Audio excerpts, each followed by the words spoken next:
This is wrong for killer in the danger.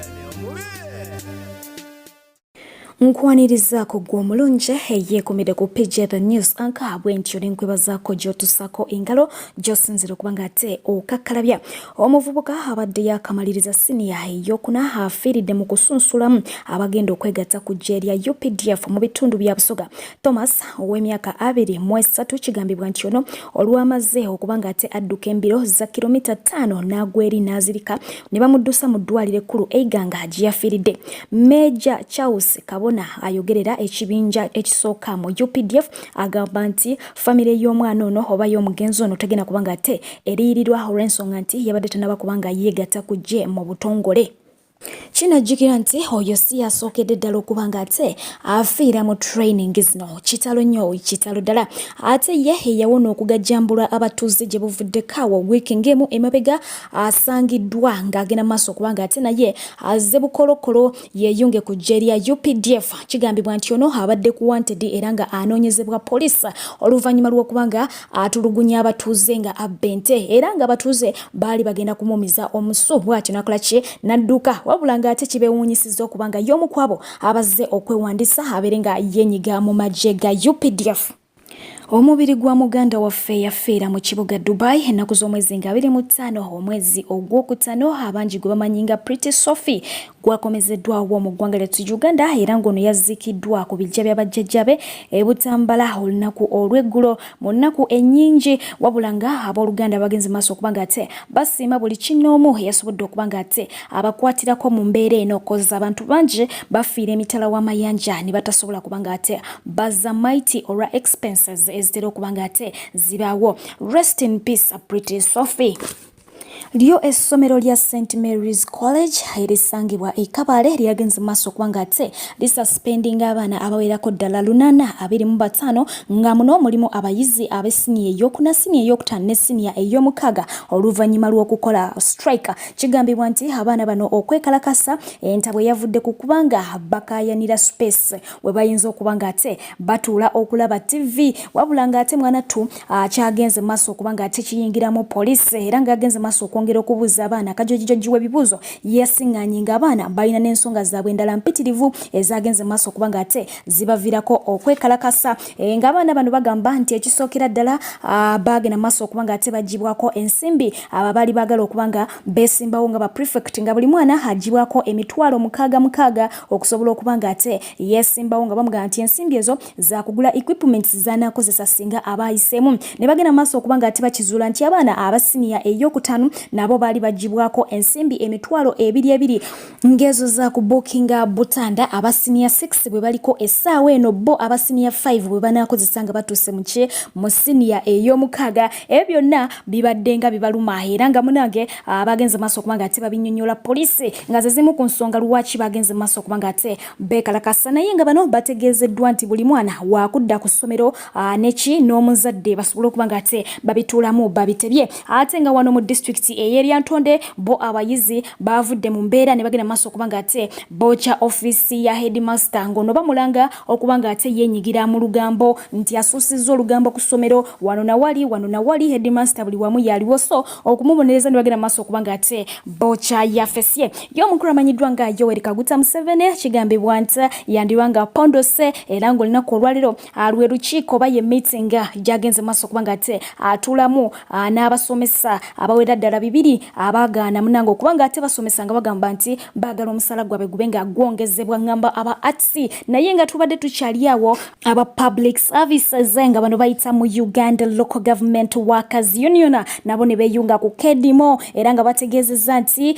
bagenda kussa wansi ebikola kasita zikone ennaku z'omwezi nga 6 July nga gavumenti erina kyekozeewo bagenda kuzza emmundu ku ggombolola bagamba nti baali bayogera ddala ne gavumenti ne bateekayo okusaba kwabwe nga baagala omusala gwabwe gukole ki gulinnye ku lw'emirimu gye bakola naye nga ate waava yadde akanyego apana nyego okitegeera kakati bategeezezza nti baali basuubira okuba nga munnange ensimbi zaabwe zikyukamu okugeza nga kawo muyite chief administrative officer alina okuba nga ate ava ku miliyoni 2.3 adde ku miliyoni 15 ate nga ye deputy we alina okuva ku miliyoni 2 adde ku miliyoni 14 n'ekitundu ate nga bo ba support staff kigambibwa nti balina okuva ku mitwalo 18,760 baberenga ate badda ku miliyoni 1,700,000 awo we batyo nabo basinziddawo ne bagamba nti emundu tugenda kuziza kugombolola era nga bawandise ekiwandiiko mwe bagenda okuba nga ate beekalakasiza. Bo abagoba ba boda mu kibuga Kampala kyandibanga eyabalula esiridde anti SP Nsereko Kawuma havude bwatyo nagina maso kubanga ate abategeeza nti mu kibuga Kampala mulimu boda ezisoba mu kakadde wabulanga ate kwezo bagala ko boda 10,000 zezino kubanga ate zisigala mu kibuga Kampala zokka era nga abagoba bazo balina okubeera n'endaga muntu ate ngoko balina okugattako emitwalo 6 buli omu gyalina okubanga ate asasula asobola okubanga asomesebwa era ngono Agenze maso kubanga ate abategeeza nti bonga bo aba police tebagenda kulwanagana na boda wabula embeera yegenda okubanyiga bokka baberenga bakola ki begoba mu kibuga Kampala. Yo mukuru amanyiddwa nga Amajambere ngono abadde musajja nnyo w'omukulu amanyiddwa nga Yoweri Kaguta Museveni era nga akoze ebintu bingi era nga abamu ku ba victims abayise mu mikono gye kwe kuli omukulu amanyiddwa nga Bobi Wine Muite Robert Kyagulanyi Center ono yageze maso kubanga ate alabikirako mu katambi nga wanjaga nga akabira omukulu amanyiddwa nga Yoweri Kaguta Museveni amuyambe ebintu bibikola ki bimugendako tamanyi kikiddako naye nga ngenda soka nkuweko ebimu ku bigambo bye before then nkuweko ate ebigambo bye essaawa eno nga alajana. Mbalamusizzaako mwenna Abannayuganda naye olwaleero nzize nga siri musanyufu. Omuzannyo guyitiridde wano ewaffe Uganda. Omuntu n'avayo n'agamba nti njagala entebe Pulezidenti Museveni mw'otudde ng'ojagala ngani. Ffe twagenze ne tutambula ne Pulezidenti Museveni ne tulaba ne batunnyonnyola nze maama owange yafa ne bamuziika n'omukono ne gusigala waggulu bwe guti. Owulira naye nga zinembwa bali b'ebisiyaga abanywi b'enjaga bavayo n'agamba nti ngenda kujja Museveni mu buyinza. I'm warning you Bobi Wine. Bw'otwala wiiki 2 nga tonnavayo kwetondera Museveni entaanayo bagisime tandika bakusondere ne ssente zigenda okugula keesi yo. Omuzannyo guweddewo siyagala muzannyo gwa kitumbaavu kuvayo ne muzannyira mu ggwanga lyaffe ne mwogera ebintu ebitalina magezi. Omuzannyo siyagala muzannyo ku kiyitibwa ku Pulezidenti Museveni. Ngenda kufa n'omuntu oba kugenda ngenda kukola nga bano abasajja ab'ekikandwa abafiiririrwa Abannayuganda emirembe gino gye bakola ki gye balimu. Abasajja ab'ekikandwa bwafiiririra abantu ne babonaabona naye nange ngenda kufiiririra Uganda ngiwonye ekizibu kino ekikwena ekigiriko. Bobi Wine, I'm ready to die with you. Omuzannyo tegukyaliwo ngenda kulumba bubi nnyo ngenda kuyisa bubi nnyo. Njagala kuwoninga mu aba people power bavuddeyo nga mujja mutiisa nze gwe bayita Amajambere. Nze ndi mpologoma ya Museveni mwana. Njagala kubawoninga nga mbagamba ngenda kubayisa bubi gwe Ssenyonyi ngenda kukwata ojja genda ebyenda nga mbiyuzizzaamu buyuza bwenti nangalo bwenti kwate ngenda kukwatirako akasajja akampi kasegirinya njakakwata bwenti ako omutima nyagutwalira wano nyagutwalira mu ngalo ngenda kujja mbujja mutima nkuleka awo gusegirinya gwe kibajjo ngenda kukwatira ekyo kisajja kye bayita bajjo ekyo ngenda kikwata bwenti ngusikemu ngasikamu bajjo ngenda kujjamu mawowoolo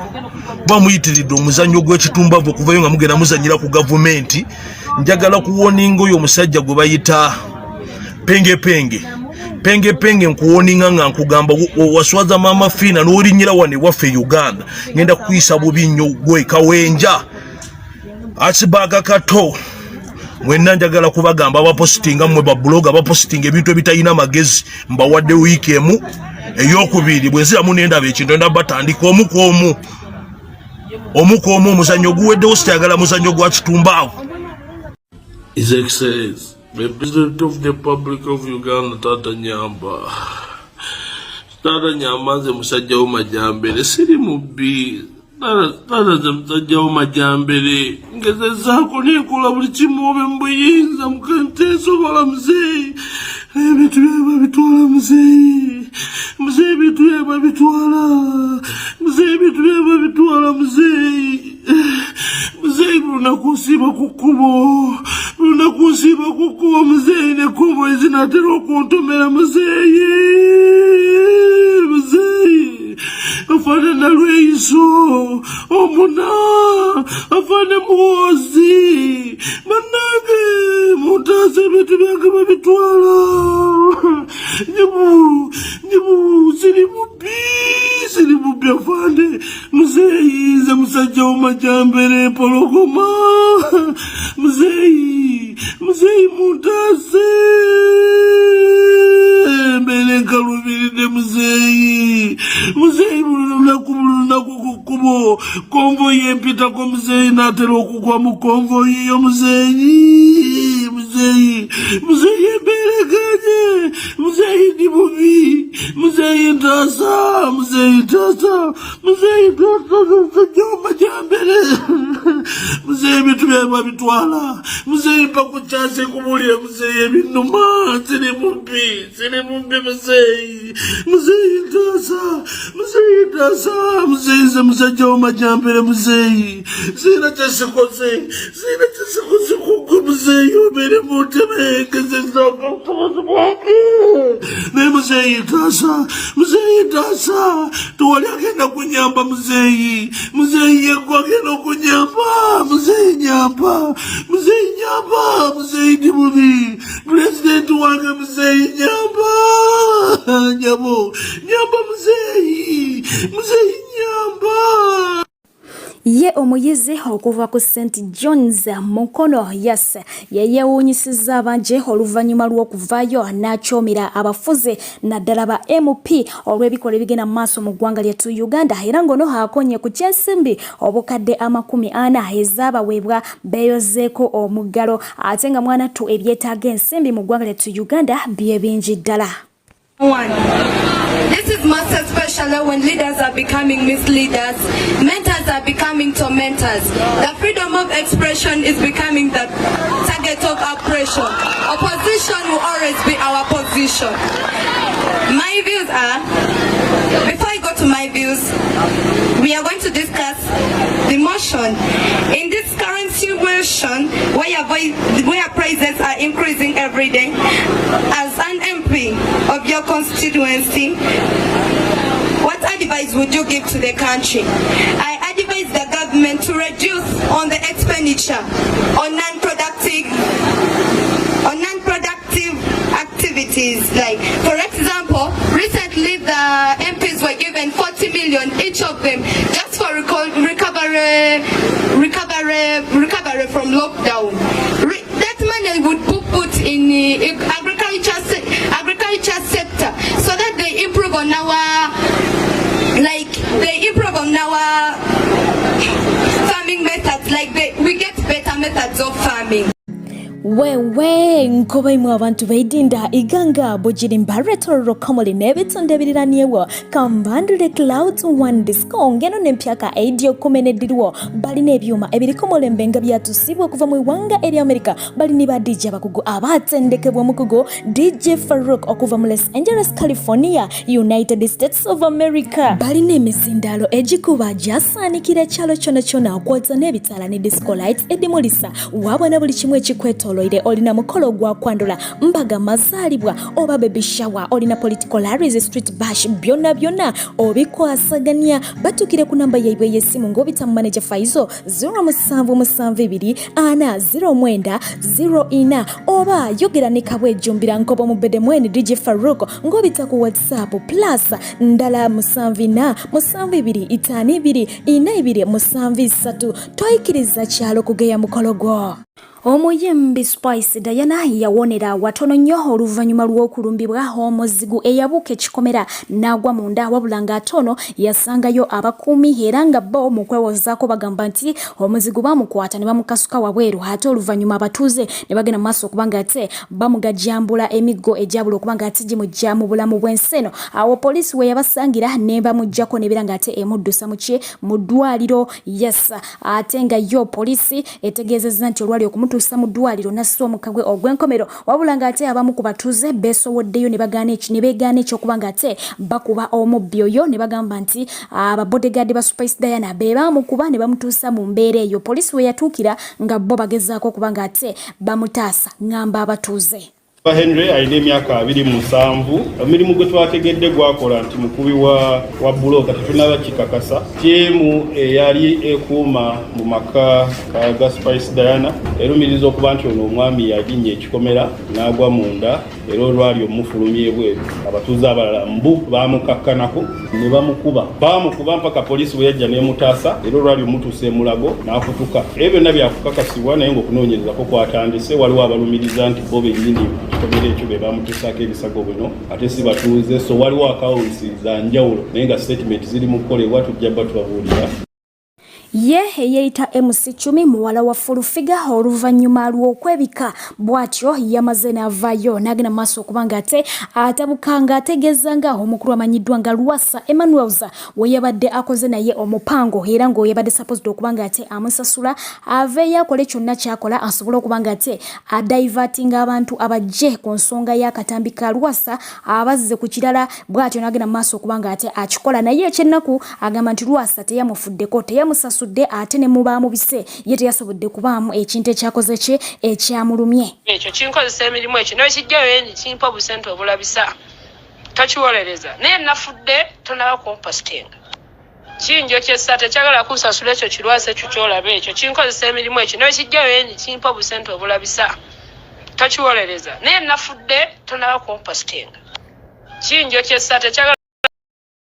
ate yo mukulu amanyiddwa nga Bryans ekintu ayongedde okubanga ate akiwanika ku ddala erya waggulu ddala ono tumumanyi bulungi nnyo nti wa mungoye fashionista wa tabo naye nga munange bulijjo bwambasada abadde nga akola ki abugabirako wano ku bayimbi baffe mu ggwanga letu Uganda omuli ba Apas ba Spice Diana ba Judith Hard naye nga ku mulundi guno yagenze mu ggwanga erya Nigeria era nga yalonzeyo omukulu oyo gwolaba amanyiddwa nga Olaide Daniel ngono naye fashionista wa tabo mu ggwanga erya Nigeria gwe yalonzeyo kubanga ate akwasaganya ekintu kye